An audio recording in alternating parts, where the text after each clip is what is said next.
चलिए, सो टॉपिक कुछ डिफरेंट है। आप में से कितने लोग हैं जिन्होंने स्टीफन कुए की बहुत पॉपुलर बुक का नाम सुना है? क्या नाम है, कोई याद करेगा? स्टीफन कुए राइटर का नाम है। उनकी एक बुक है जो दुनिया के टॉप 3 सेलिंग बुक में, लाइफ इंप्रूवमेंट की बुक में बहुत ज्यादा सेल में आती है। 2.5-3 करोड़ कॉपी बिक चुका है। ये टाइटल पढ़िए और उसमें से याद कीजिए, शायद नाम याद आ जाए आपको। यहाँ पे टाइटल लिखा हुआ है। वेरी गुड, पूरा पूरा बोलिए, सही जा रहे हो आप लोग। 7 हैबिट्स, फिर क्या? Successful life. मैडम मेरे सामने ही गूगल कर रहे हैं। अरे कर लो, कोई प्रॉब्लम नहीं, कर लीजिए। Very good, very good, very good, great. 7 habits of highly. कई बार मैं ये बुक का आपको नाम बोल चुका हूँ। आप सबको जो मेरे पास आता है कि सर बुक पढ़ने की शुरुआत करनी है, तो ज्यादातर लोगों को मैं ये 2-3 बुक सजेस्ट करता हूँ कि शुरू में आप ये पढ़िए। अगर आपको लाइफ इंप्रूवमेंट पढ़ना है तो 7 हैबिट्स ऑफ फिक्शन पढ़ना है तो आप द अल्केमिस्ट पढ़िए, जो ब्राजीलियन राइटर पाउलो कोएल्हो की बुक है द अल्केमिस्ट, वो पढ़िए। अगर आपको मॉर्निंग हैबिट्स के बारे में पढ़ना है तो हेल एल्ड्रॉड की बुक है, जिसके बारे में हम बात कर चुके हैं, द मिरेकल मॉर्निंग। तो ये सारी बिल्कुल बेसिक वाली बुक है। लास्ट लेक्चर में हमने उसकी बात किया था, टाइम मैनेजमेंट के लिए। कौन सा बुक याद करो टाइम मैनेजमेंट के लिए? तो गुजराती याद कर याद आ जाएगा। શું હતું ગુજરાતીમાં? हाँ राइट, रास्ता सही है लेकिन स्पीड अभी भी थोड़ा झटके मार रहा है। थोड़ा और करेक्ट करो नाम। ब्रायन ट्रेसी राइटर है। हाँ एकदम सही है। ईट दैट फ्रॉग, इस पे बात हुआ था ना, सबको याद होगा। लास्ट लेक्चर में या शायद उसके पहले वाले लेक्चर में अपनी बात हुई थी, ईट दैट फ्रॉग। ओके, तो आज अपने बात कर रहे हैं टॉपिक जो 7 habits of highly effective people के नाम से ही मुझे थोड़ा कुछ क्रिएटिव जो है ना, स्पेशल जीनियस माइंड, उसमें से कुछ याद आया। 5 habits of highly unsuccessful people. जो लोग लाइफ में कामयाब नहीं होते उनकी कोई भी 5 आदतें क्या होती है normally. Habit number 1, low self awareness. खुद के बारे में बहुत कम जानकारी, या खुद को सक्सेस कैसे लेना उनके बारे में कम जानकारी। थोड़ा इजी लैंग्वेज में समझाता हूं।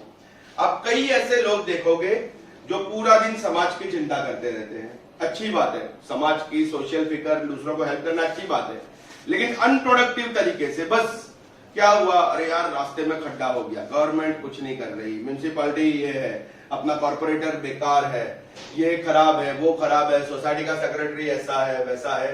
बस उसी के ऊपर पूरा दिमाग लगा दिया। उनको इस बात की फिक्र होती है कि शाहरुख खान के घर पे रेड पड़ गया। उनको इस बात की फिक्र होती है कि ट्विंकल खन्ना के अभी तक दूसरा बच्चा नहीं हुआ। अक्षय कुमार के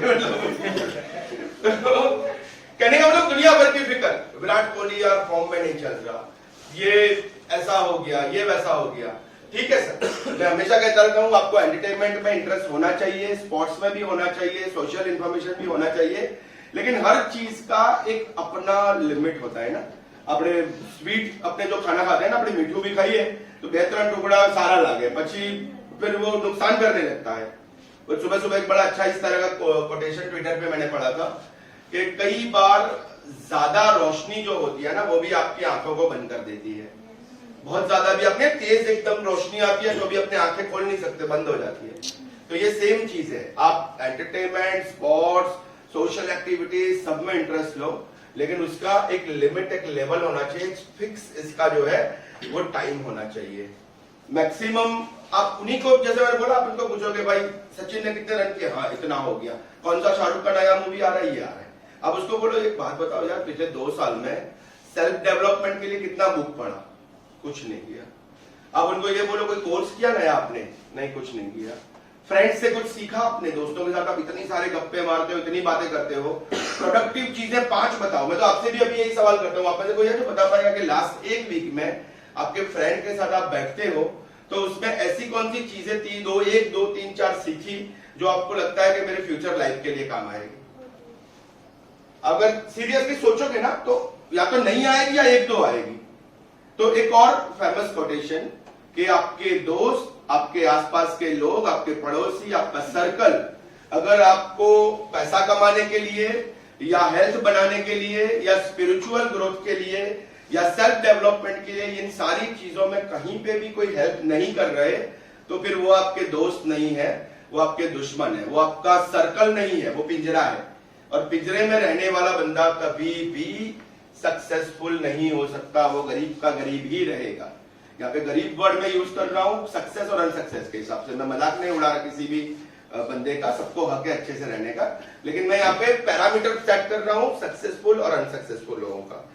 तो पहली बात यह है कि सक्सेसफुल लोग जो है वो सेल्फ ग्रोथ पे ज्यादा फिक्र करते हैं, अपने आप की कमियों पे ज्यादा फिक्र करते हैं, ना कि समाज, देश, दुनिया, ये वो।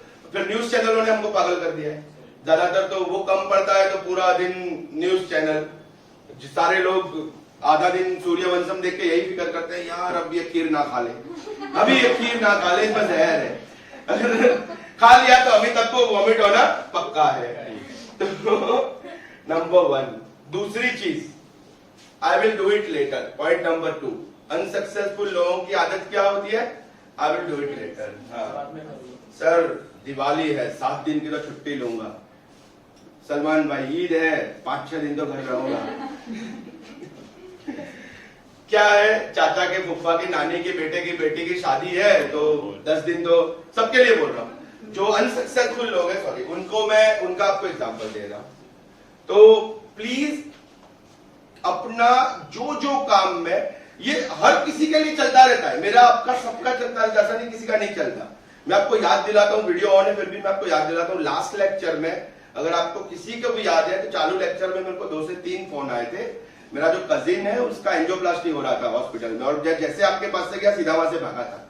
मेरे पास पूजा दिखाने आई थी, मैंने देखा नहीं था, मैं बोला लेक्चर 3 बजे पूरा किया। तो मेरा कहने का मतलब प्रायोरिटी सेट करो, अर्जेंसी हो सकती है, कहीं पे भी अर्जेंसी हो सकती है, कुछ भी हो सकता है। मैं ये नहीं कह रहा कि आप नुकसान कर लो, लेकिन अगर आपको लगता है कि यहां तक आप एक्सटेंड कर सकते हो तो खुद के सक्सेस के लिए, खुद के कमिटमेंट के लिए आप वो चीज पहले करो। आप किसी को भी देख लो यार, विराट कोहली का पॉपुलर एग्जांपल आपको याद होगा, वो दिल्ली के लिए खेल रहा था, सुना हुआ है आपने किस्सा? ये बड़ा पॉपुलर किस्सा कई जगह आता है कि वो दिल्ली के लिए खेल रहा था, उसकी उम्र कुछ 15-16 साल थी। हाँ, वो 38 पे नॉट आउट था वो बंदा, और 8 या 9 विकेट चली गई थी, और कुछ 96 रन जीतने के लिए चाहिए थे। दिन खत्म हुआ, सॉरी बोलिए, अच्छा ठीक है, वो दिन खत्म हुआ, रात को 2 बजे उसकी माँ इसको उठाती है, बोले क्यों मेरे को जगाया? बोले तेरे पापा का डेथ हो गया। अब क्या, सारे वो रात को 3 बजे अपने कोच को फोन करता है, सर ऐसा हो गया, मैं क्या करूं? कोच बोलता है यार इतना बड़ा हादसा है तो मैं ये तो नहीं कहूंगा कि तू मैच खेलने आ जा, तू डिसीजन ले ले, तेरे को जो ठीक लगता है। उसके रिश्तेदार रात को आते हैं, वो डिसाइड करते हैं कि सुबह 10 बजे जो है वो प्रोसेस जो होता है ना फ्यूनरल का, वो हम परफॉर्म करेंगे। ये बंदा थोड़ा सोच के बोलते हैं 10 बजे नहीं, सुबह 6 बजे हम करेंगे। ये बंदा सुबह 6 बजे अपने पापा को शमशान लेके जाता है, 8 बजे वापस आता है, 9:30 को मैदान में उतरता है, और 78 या 80 के आसपास नॉट आउट रन बनाकर दिल्ली की टीम को वो जीत दिलाता है ना। सिंपल स्टोरी है, तभी आज वो विराट कोहली है। हमको सिर्फ वो दिखता है चकाचौंध, ये है वो है, लेकिन वो बंदे ने अपनी प्रायोरिटी सेट की, अपने आप को स्ट्रेच किया, जहां पे जा सकते थे वहां पे जा लिए। तो अनसक्सेसफुल लोगों की हैबिट नंबर 2 मैंने क्या बोली, को याद करेगा? वर्ड क्या था? I will do it later. वो एक सेंटेंस मैंने लिखा है ना, आज करे सो कल कर, कल करे सो परसों, जिंदगी बहुत लंबी है, कहा अभी तो अपने पास है बरसों, है ना, जीना है बरसों, कुछ तो ऐसा है। तो कहने का मतलब ये एटीट्यूड होता है, क्या जल्दी है यार, अभी तो 20 साल की उम्र है, अभी तो 5 साल और ऐश करेंगे, बाइक लेके घूमेंगे, रिवर फ्रंट पे एक टायर पे चलाएंगे, बर्थडे के दिन अंडे मारेंगे, उसके बाद आराम से अपने पास जिंदगी बहुत है, बहुत अपने जिएंगे। So this was point number 2। Point number 3, formal dreamers versus casual dreamer.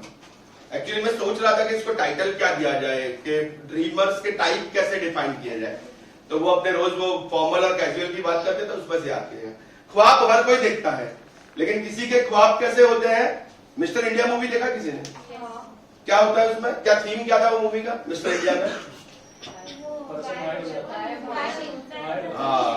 वो एक घड़ी इन्वेंट होती है, आप वो घड़ी पहनोगे तो वो गायब हो जाओगे, और सिर्फ लाल रंग में आप देख पाओगे ना। ये थोड़ा इंटरेस्टिंग बनाने के लिए वो कहानी लिखा गया था, सलीम जावेद ने शायद लिखा था, अगर मैं गलत नहीं हूं तो। खैर, तो मिस्टर इंडिया की तरह कई लोगों के ख्वाब कैसे होते हैं? यार एक दिन तो कोई टेक्नोलॉजी आएगी, मैं गायब हो जाऊंगा, फिर गायब होकर तिजोरी में से इसकी इतना पैसा निकाल लूंगा, उस लड़की के घर चला जाऊंगा, इसको ये कर लूंगा। ये एकदम मतलब अनशन वाले ख्वाब। एक धसे कहीं तो धसे, आपने कहीं वो कौन सा मूवी परसों में देख रहा था, कोई अक्षय कुमार का मूवी है, अचानक कोई बैंकॉक में कहीं इसका रिश्तेदार निकलता है जो 3000 करोड़ का प्रॉपर्टीज के लिए छोड़ के जाता है। एंटरटेनमेंट, हाँ एंटरटेनमेंट। एक संदूक निकलती है, उसमें से एक लेटर 3000 करोड़ का प्रॉपर्टी। तो सर वो सिर्फ फिल्मों में होता है, वो एक्चुअल में नहीं होता। तो इसको बोलते हैं कैजुअल ड्रीम्स। होगा, आएगा, ये गाड़ी, ये बंगला, इस तरह का स्टाइल, ये वो, लेकिन एक्शन तो जीरो। एक्शन कुछ नहीं, बस वेट कर रहे हैं। एक होता है सीरियस ड्रीमर जिसको बोलेंगे, वो बंदा सिर्फ ख्वाब नहीं देखता, वो उस ख्वाब की तरफ जाने के लिए वो एक प्लान बनाता है, वो प्लान के हर छोटे छोटे स्टेप को मेजर करता है। उसको जो जो रास्ते में लगता है कि मुझे ये चीजें सीखनी है, वो उस रास्ते में वो सीखता रहता है। वो बंदे को लगता है कि ये सारा काम मैं नहीं कर सकता, तो वो अपनी एक टीम फॉर्म करता है। उस टीम में एक एक को रिकॉग्नाइज करने का, जैसे लगान फिल्म का हमने सीन देखा था ना, कि वो बंदा स्पिन बॉलिंग अच्छी करता है तो इसको स्पिनर के तौर पे रिकॉग्नाइज करो। वो जो सरदार जी बंदा होता है वो ऑलराउंडर है, फास्ट बॉलर और बैट्समैन। क्या नाम है, किसी को नाम याद है उसका? लगान मूवी में जो बंदा होता है, जो गजनी में विलन होता है, वो आता है ना बॉल लेके, बोले मैं बॉलिंग करूं तो स्टंप को वो कर दूं, चीर दूं, बैटिंग करूं तो बाहर बॉल को पहुंचा दूं।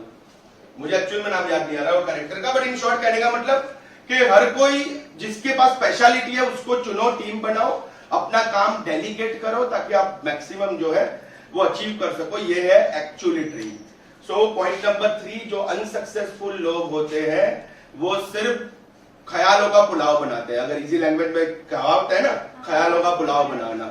कभी ऐसे ही अनऑर्गेनाइज सपने, कोई प्लान, कोई टारगेट, कोई गोल नहीं, कुछ भी नहीं, अनऑर्गेनाइज ख्वाब। Point number 4, unsuccessful people always play blame game. इल्जामों वाला गेम खेलते हैं। अनसक्सेसफुल लोग क्या करते हैं, यार मेरा टीचर इतना बेकार था कि मुझे तो सिखाया नहीं, मेरा फैमिली का मुझे सपोर्ट नहीं मिला, सब कुछ ठीक था लेकिन मोहल्ले का माहौल इतना खराब था, आज तो क्लास में आना था लेकिन बारिश ज्यादा हो गई, है ना, पैसे कमाने का ट्राई तो बहुत किया लेकिन मेरा तो नसीब ही खराब है। मतलब हर सिचुएशन को दूसरों पे इल्जाम डाल देने का, हर सिचुएशन को ये कह देने का कि नहीं ये खराब है।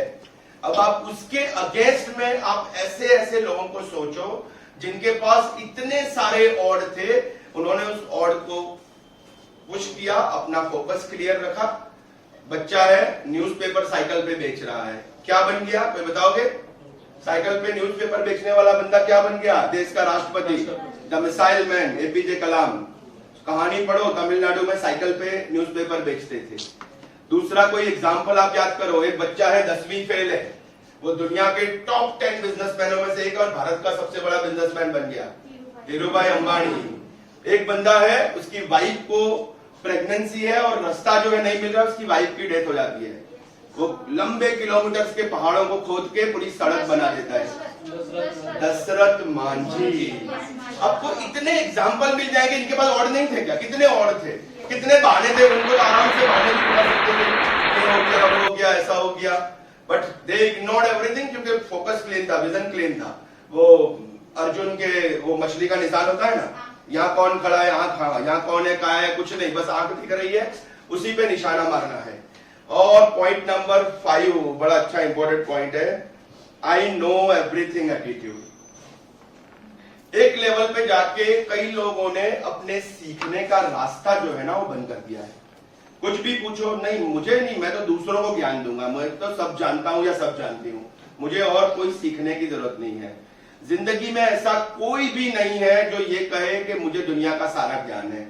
मुझे अगर कोई पूछेगा तो मैं ये कहूंगा कि मुझे अभी सिर्फ 0.1% नॉलेज है, 99.9% तो अभी बहुत सीखने का समंदर पड़ा है। अभी तो जितना जिंदगी ईश्वर देगा उतना और सीखना है, और सीखना है, और सीखना है।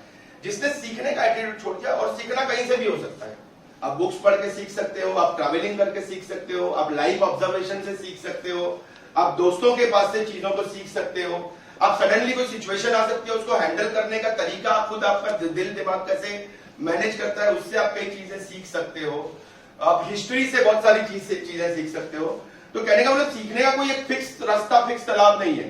वो सोक्रेटिस का एक एग्जांपल मैं कई बार देता हूं ना कि एक आपने नाम सुना है किसी ने सोक्रेटिस का नाम सुना है? नाम सुना है और आइडिया मैं आपको थोड़ा आजू बाजू वाले लोगों का नाम बताता हूँ, थोड़ा थोड़ा और सोचो। प्लूटो, एरिस्टोटल, रूमी, ये सारे नाम बताता हूं। अब सोचो कि ये 3 नाम में चौथा नाम सोक्रेटिस का है, तो क्या सिमिलरिटी इन लोगों में? He was world's great philosopher। तो सोक्रेटिस के बारे में ऐसा कहा जाता है ना कि उसको करीबन करीबन बहुत बहुत ज्यादा नॉलेज था। तो उसका एक चेला, जिसको हम बोलेंगे वो अपने वर्ड में, उसका एक चेला पूछता है कि सर मुझे एक सिंगल लाइन, मुझे क्या बोलते हैं वो, ये दो, ज्ञान दो कि इतना नॉलेज आया कहां से आपके पास में। तो बोलते ठीक है, कल सुबह मैं जिस नदी में नहाने जाता हूं तुम वहां पे आ जाना, मैं वहां पे इसका आंसर दूंगा।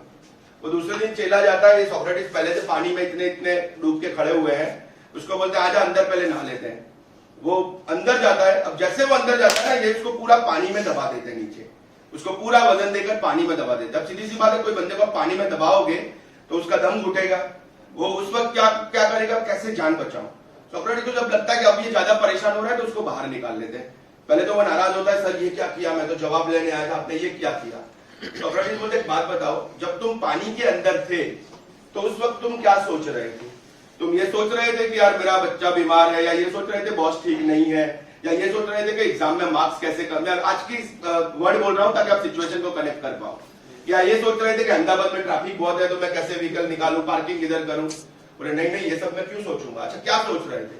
बोले मैं सिर्फ ये सोच रहा था कि मैं अपनी जान कैसे बचाऊं। और कोई भी यही सोचेगा ना, जब पानी में आप दबा दोगे तो कोई कहेगा मैं अपनी जान कैसे बचाऊं।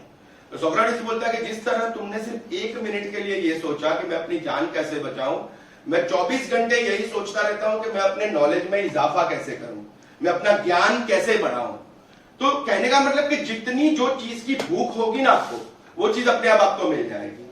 नॉलेज के बारे में कई बार मैं ये वर्ड एक शॉर्ट में बोल चुका हूं, अपने इसको क्लोज करते हैं लास्ट सेंटेंस को बोल के, कि नॉलेज जो है ना वो एक समंदर की तरह, एक दरिया की तरह, लेकिन वो दरिया का पानी किसके काम का है? जो प्यासा है। अगर आपके पास प्यास है तो आप पीते जाओ पीते जाओ पीते जाओ, कुछ इसमें कमी नहीं आने वाली। आपको प्यास ही नहीं है तो समंदर के पास 50 राउंड मारो बाइक लेके, या जो भी है, कुछ फर्क नहीं पड़ेगा। तो आपको प्यास लगी ही नहीं, वो पानी कोई काम का नहीं आपका। सो हमने 5 पॉइंट पे बात की, क्विक जरा कंक्लूड कर लेते हैं। कोई याद करेगा क्या क्या 5 पॉइंट थे? Point number 5, I know everything attitude. Point number 4 क्या था? मेरे पास तो लिखा हुआ है, आप याद कीजिए, playing blame game. Point number 3 ये था। पॉइंट नंबर 2 क्या था? सॉरी ये 4 था ना शायद। Okay, I will do it later. 3 हो गया formal dreamers versus casual dreamers. और पॉइंट नंबर 1 याद कर लीजिए, लो सेल्फ अवेयरनेस। ठीक है, सो प्लीज रिमेंबर, बहुत सारा ज्ञान हो गया। जय, आप अभी वीडियो क्लोज कर